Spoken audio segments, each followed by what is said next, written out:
ಎಲ್ರಿಗೂ ನಮಸ್ಕಾರ. ಬನ್ನಿ, ಇವತ್ತು ಒಂದು ತುಂಬಾನೇ ಇಂಟ್ರೆಸ್ಟಿಂಗ್ ವಿಷಯದ ಬಗ್ಗೆ ಮಾತಾಡೋಣ. ಮೆಡಾ ಫೌಂಡೇಶನ್ ಅವರ ಒಂದು ವಿಶ್ಲೇಷಣೆಯ ಪ್ರಕಾರ ಸಂಘಟಿತ ಧರ್ಮದ ಹಿಂದೆ ಯಾವ ರೀತಿಯ ಅಧಿಕಾರದ ಆಟಗಳು ನಡೀಬಹುದು ಅಂತ ನೋಡೋಣ.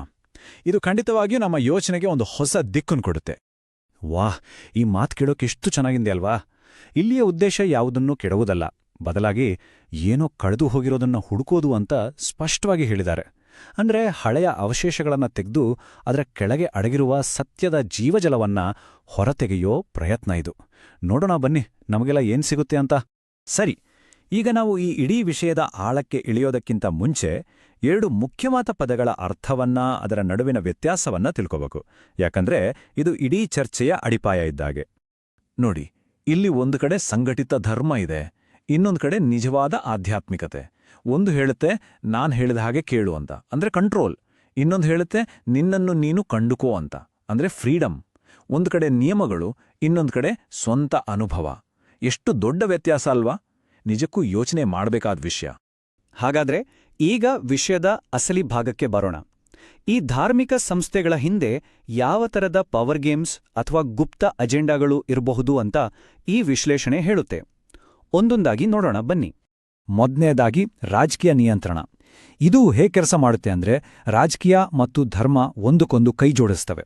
ಆಳುವವರು ತಮ್ಮ ಅಧಿಕಾರಕ್ಕೆ ಒಂದು ರೀತಿಯ ದೈವಿಕ ಸಪೋರ್ಟ್ ತಗೊಳ್ಳೋಕೆ ಧರ್ಮವನ್ನ ಬಳಸ್ಕೊಳ್ತಾರೆ.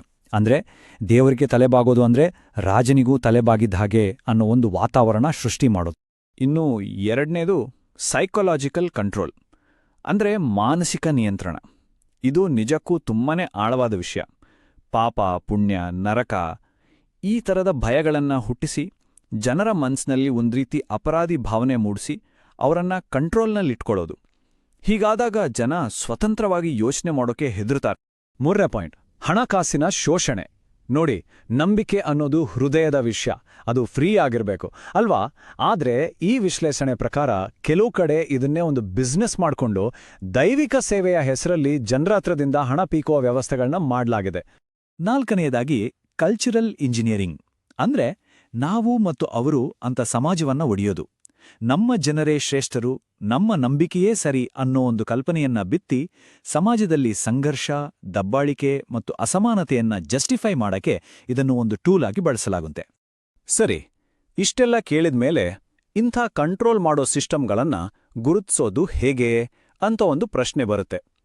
ಅದಕ್ಕೆ ಈ ವಿಶ್ಲೇಷಣೆ ನಮ್ಗೆ ಕೆಲವು ಸುಳಿವುಗಳನ್ನ ಕೊಡುತ್ತೆ. ಬನ್ನಿ ನೋಡೋಣ. ಒಂದು ವ್ಯವಸ್ಥೆ ನಿಜವಾಗಿಯೂ ಸತ್ಯದ ಪರವಾಗಿದೆಯೋ ಅಥವಾ ಕೇವಲ ಅಧಿಕಾರದ ದಾಳವಾಗಿದೆಯೋ ಅಂತ ಕಂಡುಹಿಡಿಯೋದು ಹೇಗೆ? ಇದು ತುಂಬಾನೇ ಮುಖ್ಯವಾದ ಪ್ರಶ್ನೆ. ಇಲ್ಲಿರೋ ಮುಖ್ಯ ವ್ಯತ್ಯಾಸ ಏನು ಗೊತ್ತಾ? ಪ್ರಶ್ನೆಗಳನ್ನ ಹೇಗೆ ಸ್ವೀಕರಿಸಲಾಗುತ್ತೆ ಅನ್ನೋದು. ಆರೋಗ್ಯಕರ ಆಧ್ಯಾತ್ಮಿಕತೆಯಲ್ಲಿ ಪ್ರಶ್ನೆ ಕೇಳೋದನ್ನ ಪ್ರೋತ್ಸಾಹಿಸಲಾಗುತ್ತೆ, ಯಾಕೆಂದ್ರೆ ಸಂದೇಹ ಅನ್ನೋದು ಬೆಳವಣಿಗೆಯ ಒಂದು ಭಾಗ. ಆದ್ರೆ ಒಂದು ವಿಷಕಾರಿ ವ್ಯವಸ್ಥೆಯಲ್ಲಿ ಯಾರಾದ್ರೂ ಪ್ರಶ್ನೆ ಕೇಳಿದ್ರೆ ಅದನ್ನ ಪಾಪ, ದ್ರೋಹ ಅನ್ನೋ ರೀತಿ ನೋಡಲಾಗುತ್ತೆ. ಹಾಗಾದ್ರೆ ನಾವು ಗಮನಿಸಲೇಬೇಕಾದ 5 ಡೇಂಜರ್ ಸಿಗ್ನಲ್ಗಳು ಯಾವುವು? ಮೊದಲನೇದು ಭಯ ತೋರಿಸಿ ಕಂಟ್ರೋಲ್ ಮಾಡೋದು. ಎರಡನೇದು ಮೋಕ್ಷಕ್ಕೆ ನಾವೇ ಒಂದೇ ದಾರಿ ಅಂತ ಹೇಳೋದು. ಮೂರನೇದು ಕ್ಷಮೆ, ಆಶೀರ್ವಾದಗಳನ್ನ ಮಾರಾಟಕ್ಕಿಡೋದು. ನಾಲ್ಕನೇದು ಪ್ರಶ್ನೆ ಮಾಡದೆ ಕುರುಡಾಗಿ ಪಾಲಿಸಬೇಕು ಅಂತ ಹೇಳೋದು. ಮತ್ತು ಕೊನೆಯದಾಗಿ ಯಾರಾದ್ರೂ ಪ್ರಶ್ನೆ ಕೇಳಿದ್ರೆ ಅವರನ್ನ ಅವಮಾನಿಸಿ ದೂರ ಇಡೋದು. ಇವುಗಳಲ್ಲಿ ಯಾವುದಾದ್ರೂ ಕಂಡ್ರೆ ಅಲ್ಲಿ ಎಚ್ಚರಿಕೆ ಬೇಕು. ಓಕೆ, ಇಷ್ಟೆಲ್ಲ ಸಮಸ್ಯೆಗಳನ್ನ ಗುರುತಿಸಿದ್ವಿ. ಹಾಗಾದ್ರೆ ಇದರಿಂದ ಹೊರಬರೋದೇಗೆ?